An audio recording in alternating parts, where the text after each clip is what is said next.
Kim's Ramyun! Bago! Nandito po ako ngayon sa Ayala Cloverleaf. Aba, ang daming mga Korean snacks. Gusto ko yan. At napakaraming mga Korean ramen. Pinoy po yan, hindi Korean. At eto guys, ang dami rin nilang mga ice creams. Talagang pagkatapos mong kumain ng mainit, eto naman, mga minatamis.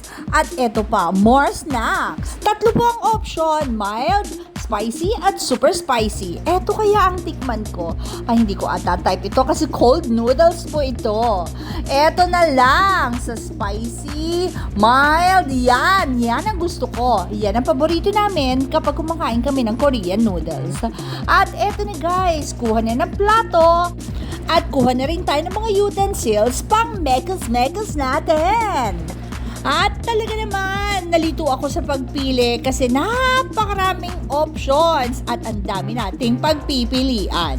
Binalatan na namin ang aming Jin ramen at inilagay na namin ang mga spices at sauce. Para pagdating po natin sa toppings, ipapatong na lang sa ating aluminum foil at tasa. Tig-20 lang po ang mga toppings nila at meron pa rin po sila mga ibang pwede nyong orderin. Mushroom balls, sausages, at syempre ang paborito naming luncheon meat. 50 pesos lang po ang cooking fee kasama na po ang utensils, onion, garlic, at syempre chili sauce at tissue paper. Heto na guys, bayad na! Eto nga po pala ang total ng aming kinain. Umabot po ng 152 pesos ang order namin. At eto, kanya-kanya na pong luto, pindot-pindot lang at kusa nang lalabas ang tubig at magluluto na po ang ating ramen. Medyo ilang minuto rin po tayong maghihintay habang iniluluto ang ating mga noodles. Hindi naman po kayo maiinip kasi mabilis lang po siyang magluto. At eto na nga, luto na. Nakalimutan ko pong bumili ng panulak, kaya eto, bumalik po ako sa ref. Marami po silang option sa juice, kape, at kung ano-ano pa. Kayo na po ang bahalang pumili.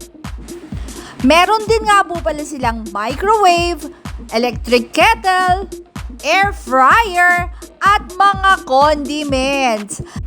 Kanya-kanya po kasing painit mula sa in-order ninyo sa counter. Maliban po sa ramyun, eto guys, marami silang mga sweets at mga snacks. Pwede rin po kayong bumili parang grocery. At syempre may palabas din po dito, Korean din. Para po sa mga first time na pupunta rito, hindi po kayo maliligaw o malilito dahil meron pong number na nakasulat sa taas, step by step kung paano po ang inyong gagawin. At eto guys, luto na ang ating pagkain. Meron din po silang holder dito. Kita nyo naman, ang ganda.